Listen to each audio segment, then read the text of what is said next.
Your kids could get free or low-cost health coverage from Medicaid or CHIP. Even if you've applied before, they may be eligible now.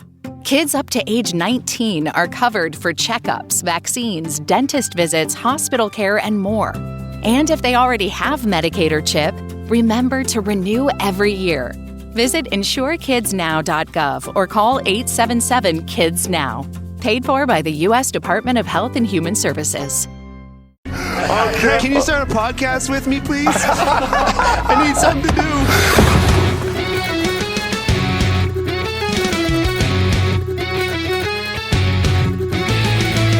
Pastrnak sent it out in front of Malkin to save. They score! Elias Lindholm looks to the heavens. Here's a chance. Patra right in on goal. He scores. Oh my! What a move by the rookie. 2-on-1. Pastrnak moving in with Marchand. Get it to it. Score! The zone. Coyle dances in. Backhand. Score! Lindholm right wing corner. Pastrnak is there. He scores! David Pastrnak wins it for Boston.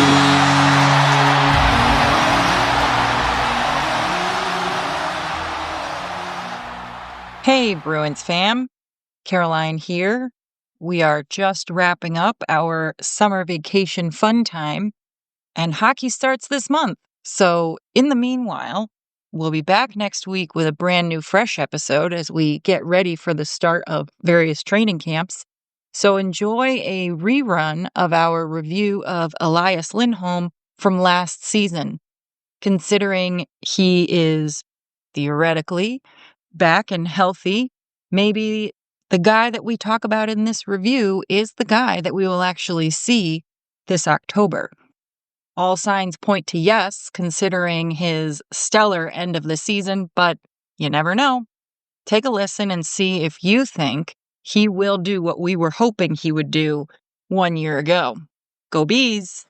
All right, welcome in, everybody. Today is July 31st, 2024, and you are here with us, Bruins Tape to Tape. My name is Karoline. I'm your host this evening with my fabulous regular co-host, Maria from Watertown. Say hi, Maria. Hello, everyone. So happy to be talking hockey. We're inching ever so close to development camp, training camp. So, the best time of the year is on its way. Yeah. And technically today we've decided that this is our Happy New Year. So we are calling it now official season 2. And so to help us celebrate our second birthday, if you will, we've brought in one of our favorite co-guests, the one half of our Too Many Men podcast spinoff friends. Say hi, everyone, to Mo. Welcome in, Momo. Hello. Thanks for having me again. Well, thanks for being a good sport and joining us in our crazy hockey talk world here. Anytime. You guys know that. Yeah. We're excited as well for our second season because we have officially joined the Hockey Podcast Network. So you'll see our logo on their website. We'll make sure to include the website and all their info in our show notes. So you might see some new things if you're watching on YouTube and see some new logos and things like that. So we're super excited to be growing and hopefully can continue to spread our love of the Boston Bruins and our very interesting opinions on all things bees. So let's do this. Let's start our new season off with a bang. And I just want to thank the network for giving us this opportunity to grow our podcast and to also help them grow their network in a positive direction with all the hockey talk that we can manage. So thank you to all the involved. Yeah. So today's episode, we're going to be doing a quick player close-up of Elias Lindholm. So what we're going to do is talk about some of his basic stats to help you be a little bit more informed as we go into training camp and the season, and some of the things that we are interested in when it comes to him. But before we do, we're just going to share a word from our sponsors. Ooh. All right, Bruins fans, if you're thinking about picking up some new gear, now's the time. I'm already planning to grab a fresh Pasternak jersey this fall. Who knows? Maybe he's rocking a new letter on the front. The NHL shop is running tons of season-ending and summer sales right now, including 20% off Fanatics gear. And here's the best part. When you shop through our link in the show notes, a portion of your purchases helps support this podcast. Same gear you'd find at the pro shop, but with way better perks. So stock up, save big, and help keep Bruins Tape to Tape rolling all year long. Hey Bruins fans, love the pod? Well, here's an opportunity to join the team. Become a friend of the pod on Patreon and unlock more Bruins content, merch perks, and the community we've built with diehard fans like you. For just $3 a month, join Gallery of the Gods. Get ad-free episodes, sticker swag, and a discount in the merch shop. Or go full legend with the black and gold tier. Bonus content, virtual watch parties, more swag, and full access to our Substack. No matter the tier, you're in the room with us. Tap the link in the show notes and take your spot on the bench. All right, so let's dive in. Who is Elias Lindholm? So he's coming to us. There you can see his fabulous stats. So he's a centerman. And actually last season he played for two teams. He stayed in Canada though. He started off in Calgary and then was traded at the deadline to Vancouver, which I believe we had discussed at one point, wondering if he was going to be coming our way in March, but obviously that didn't happen.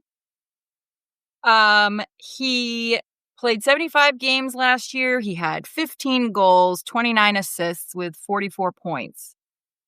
His plus minus, not spectacular. It was a minus 14, which was just, you don't like to see that.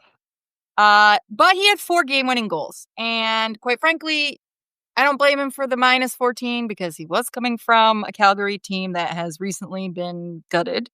But career-wise, he's played 818 games, 218 goals, 339 assists, 557 points, with a plus 15 plus minus. So he had probably his worst plus minus when he was out in Carolina, which was another team that he actually played for 5 years with.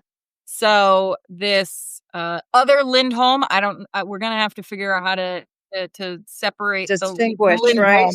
At our, because they were also born literally in the same year, in 1994. So he's 29 years old, a Swede.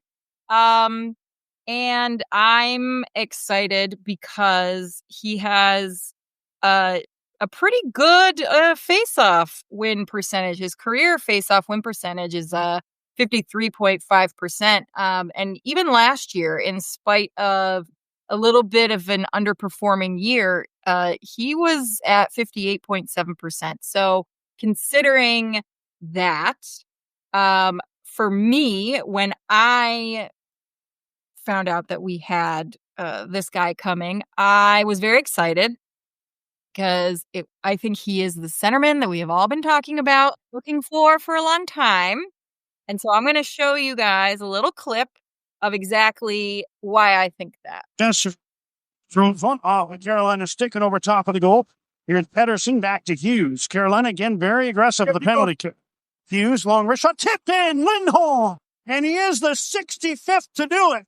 As Elias Lindholm reached up and pulled that one back past Kochetkov, and the Canucks have tied the game in 1. The former Carolina Hurricane haunts his team, his old team that is, as there was a chance earlier on the power play near the front of the net, deflection doesn't get through, but this one does. Hughes is looking for the body at the front of the net. That's Lindholm. And this was going wide. He deflects it back and past the blocker of Kochetkov. He's got to be a great beat. In You the love to see a bumper. lot of aspects there, don't you? I love what I see. Love it. I love it. So tell me. A little Bergeron looking there. People know, and I'm not comparing,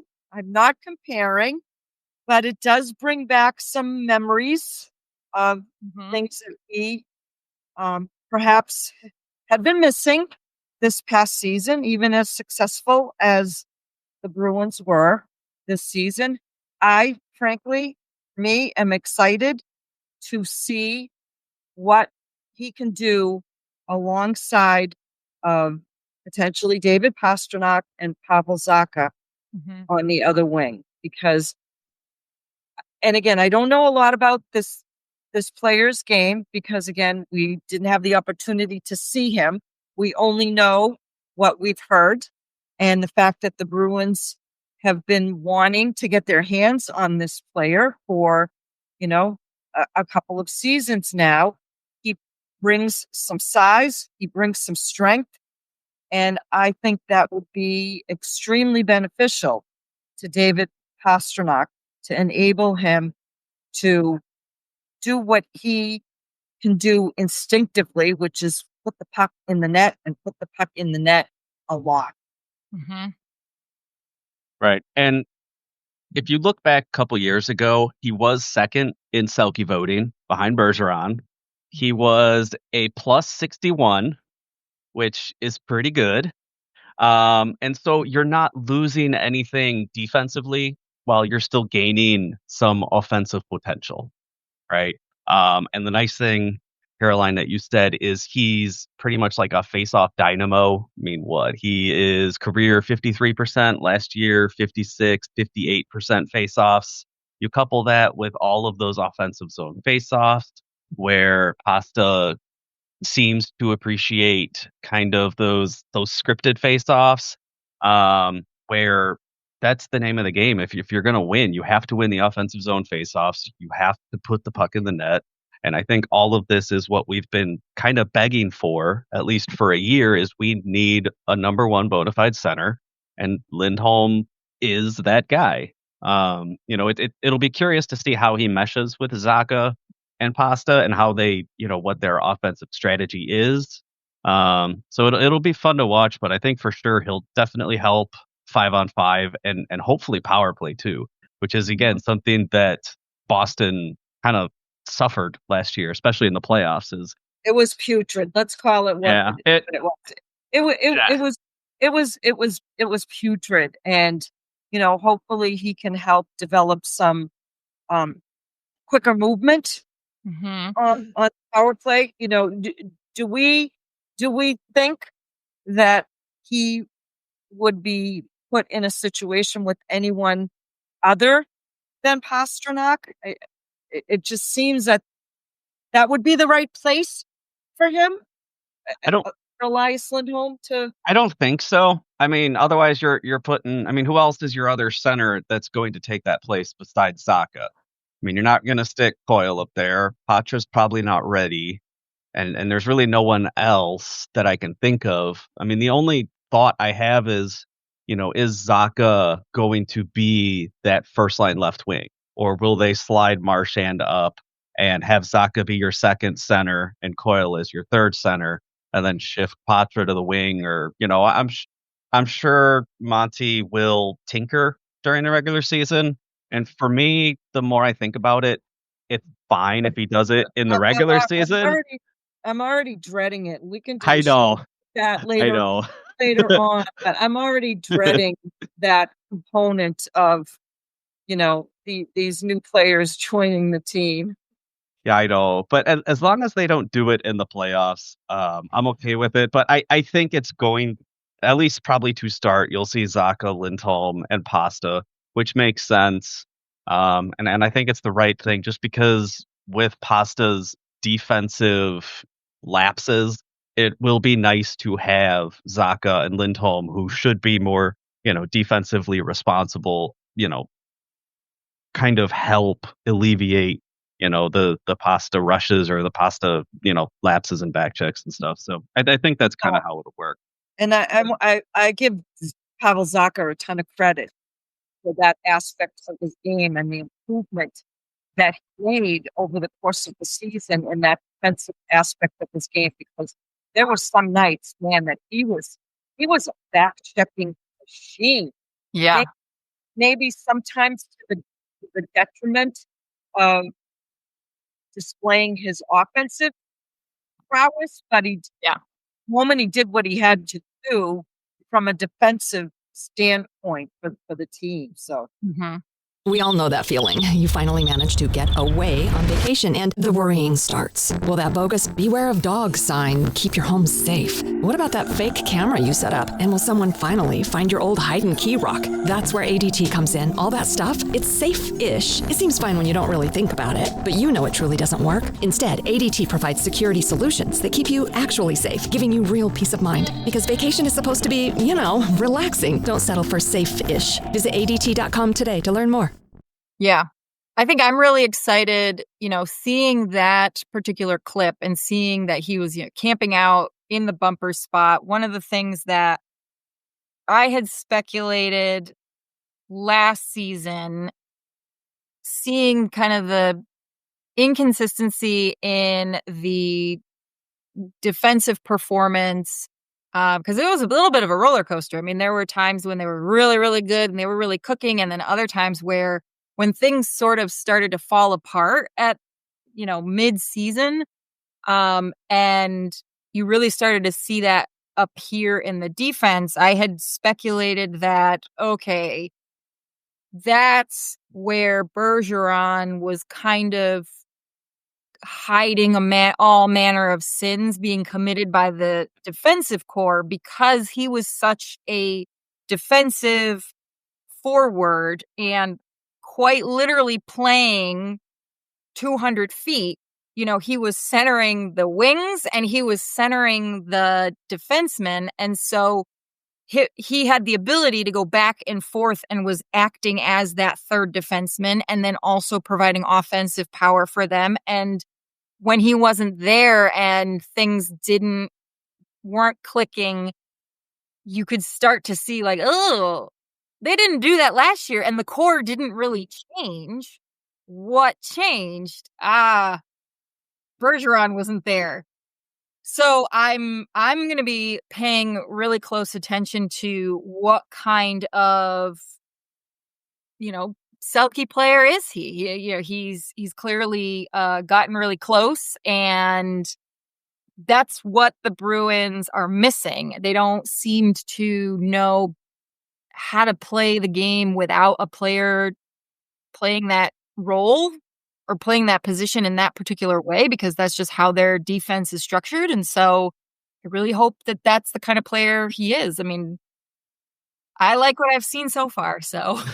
Yeah, it'll be kind of play. Yeah, he's the kind of player the Bruins want. I mean, that is an inherent expectation as a forward on the Boston Bruins. You are expected to have defensive responsibilities as either, a wing or a center, whatever position you're playing. So I think he appears to be aware of that based on some of the things that, he has said since joining the team as a new member of the Boston Bruins.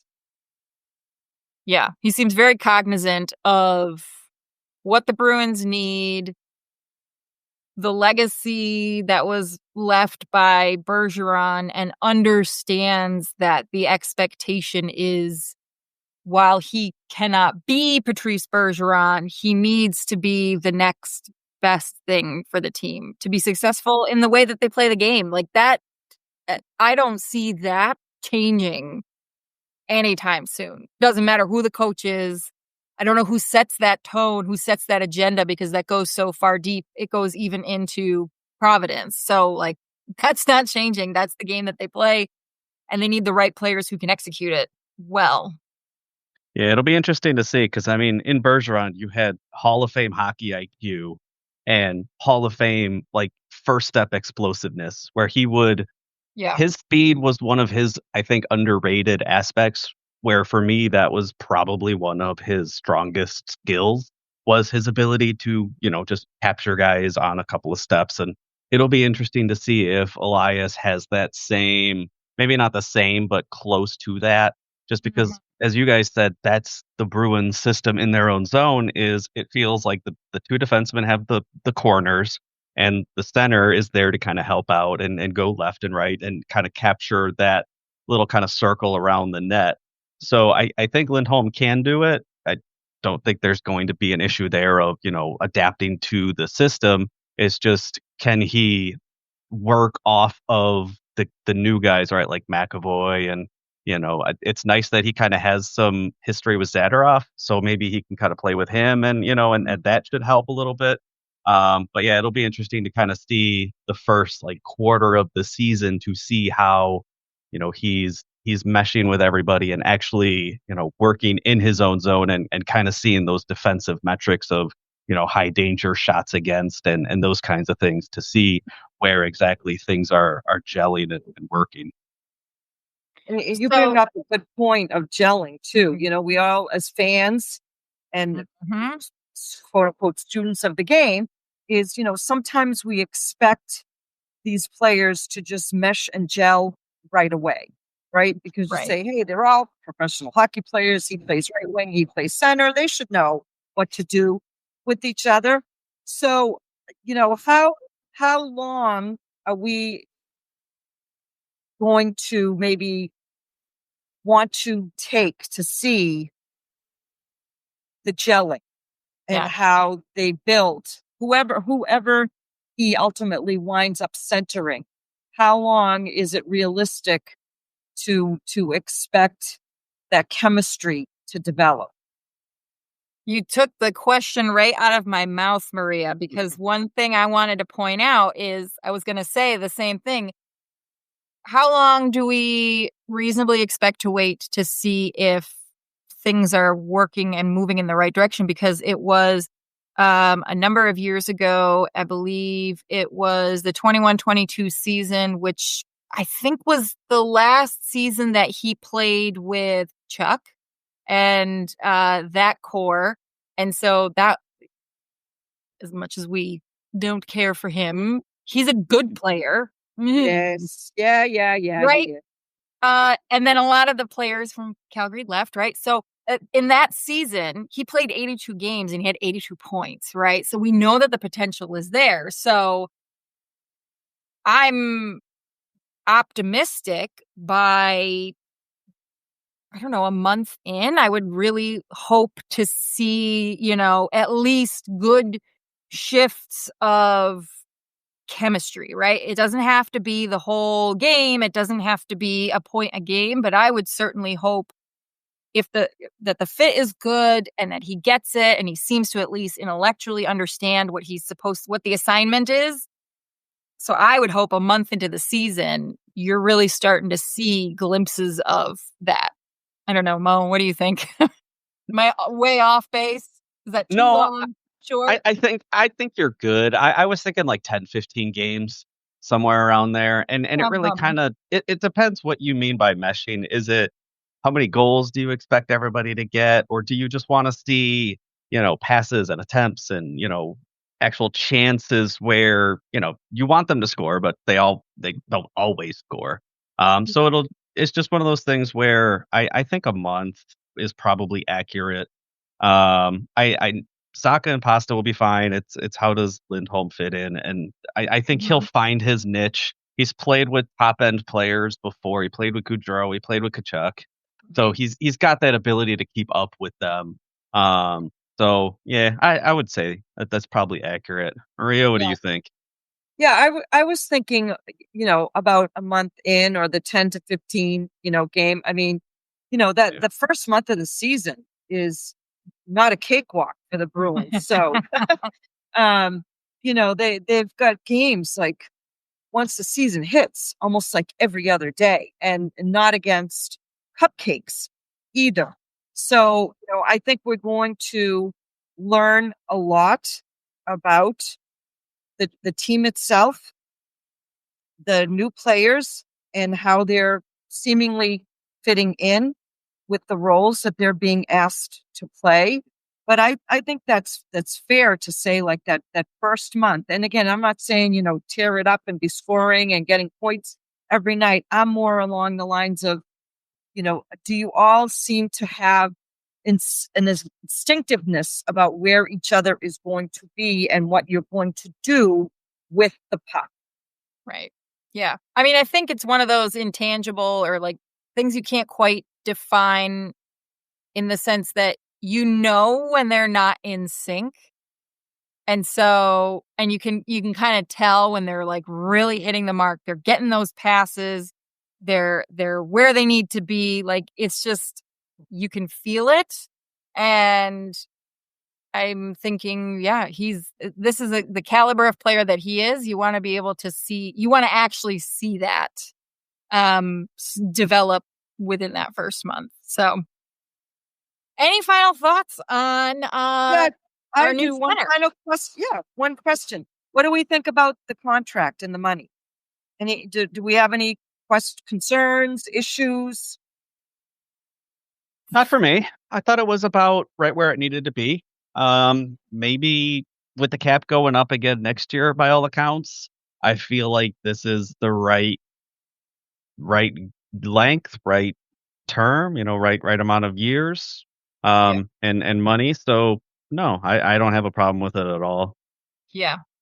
Yeah. I mean, I'm always a little nervous when they hire a new player and they give him term, right? Like with our other Lindholm friend, he was traded and then the next day had an 8-year contract. I'm like, I don't even know who this guy is because he's on the West Coast and I can't stay up that late. But it'll put him right at 36. And yeah, with the cap going up, the Bruins have, again, as much as it pains me to say, Don Sweeney has been doing a good job in the last couple of years with the deals, right? I would They've agree all with been team you. friendly. Right. I would agree with you. And doing it while still maintaining a winning culture. Yeah. Bringing in the right guys, maintaining that. I think that's the most important thing. And I don't see any reason why that won't continue. So, all right. Well, with that, join us again next week. We'll talk about our new defenseman, Nikita Zadorov. But until then, go Bees. Go Bruins.